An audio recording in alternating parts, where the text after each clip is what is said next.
Okay, so going down the string shape, we start with D, let's say, way up here. The reason why it's 10 strings is because we have all 5 instances of 6 strings. So here's 3 to 3, here's 6 to 6, here's 2 to 2, here's 5 to 5, and here's 7 to 7. We have all 5 instances of 6 strings. Now these are also shown in pattern stacks.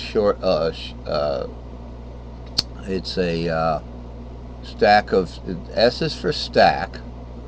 Okay, this is the number of strings is 2 or 3, and then L is for long, because they're all long. I made them all long. They started out, we had a short one. Okay, so we had a short, it was called the S3S. And the S3S is helpful because it's good for pentatonic scales, and it helps us see where the 5/6 pattern actually isn't so crazy. It's right in the middle of this stack of 3 short. So if we choose a 2 around in here, say we're in the key of C, so let's say we're going to choose this C, this C. So the 2 would be the D. Okay, it doesn't have to be on the bottom string. And then we can play this pattern like that.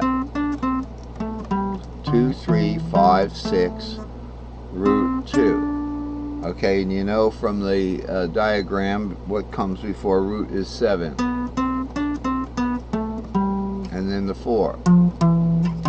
And the C we started on. So you can get familiar with the patterns additionally to show how they're stacked together.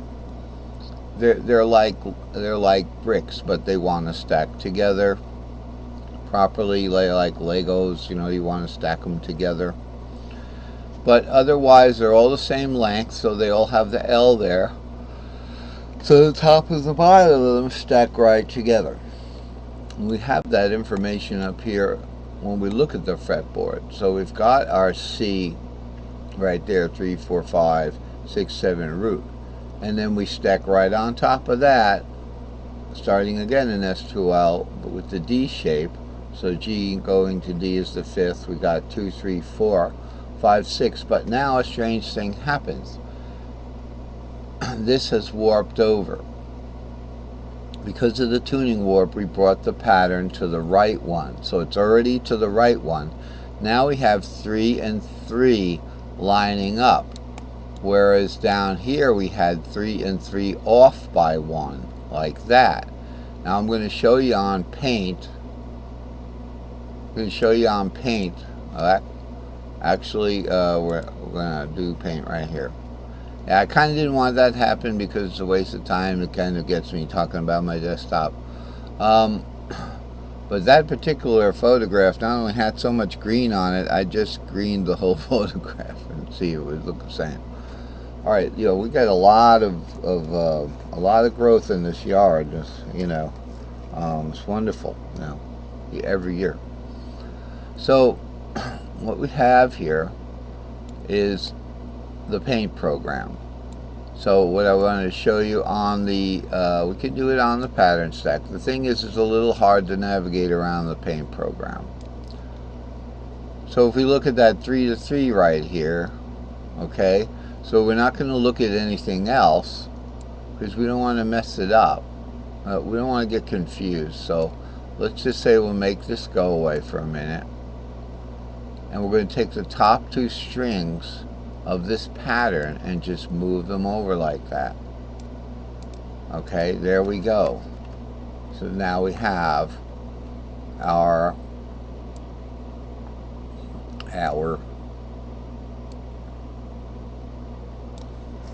now we have the 2 3s lined up, and indeed it is the C cage.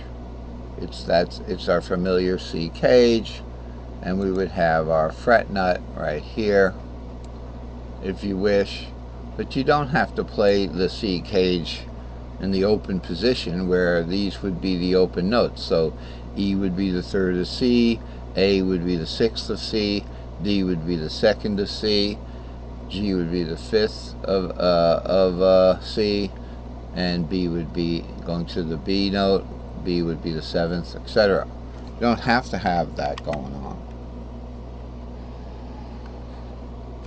Okay, so that's how things work with the fretboard, and the 2 3s line up like that. Now let's just take another look from yesterday, another look at the modals here. And these are the modal arpeggios that we're playing yesterday. I've added in the notes to make it easier. So if we look at the 3 here, first of all, we'd be ignoring this part of the fretboard, okay? So, and then we're going to warp over, because of the tuning warp, we're going to take our pattern over 1 to get our C right there. And now what we have essentially is a cage-bound arpeggio. The Ionian cage-bound arpeggio right here. Sorry, I kind of got cut off a little bit of that word arpeggio there. So now we can play it fairly easily. We go that we have, this is where the fret nut is, right? We got a fret nut here in the open position. So we have 3, 5, root, 3, 5, root, this C up here, 3, 5.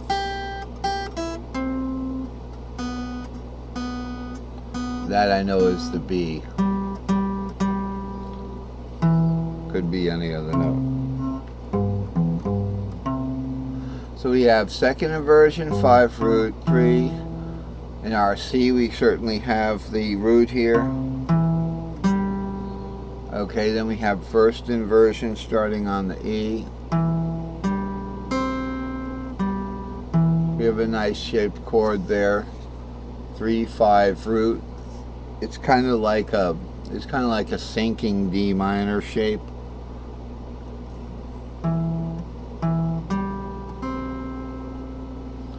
Okay, so that is what it looks like once we get the cage-bound Ionian.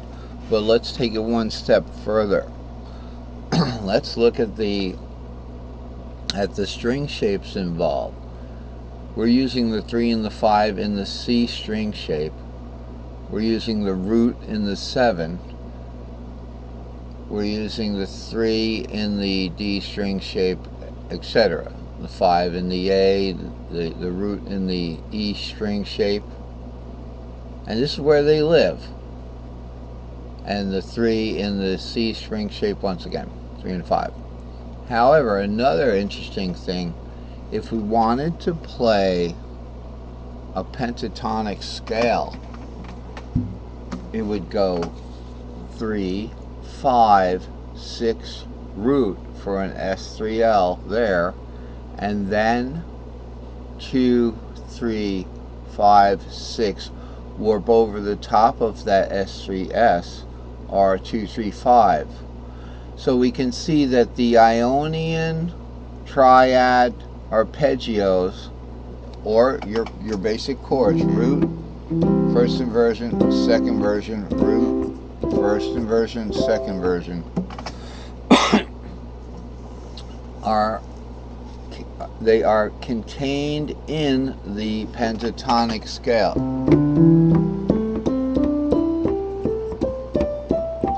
So what I just played also contains, you could if you sing it, you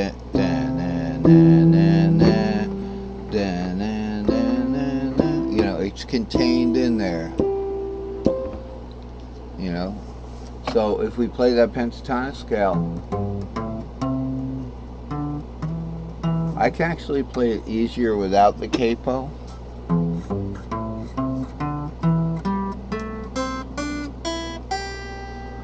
So this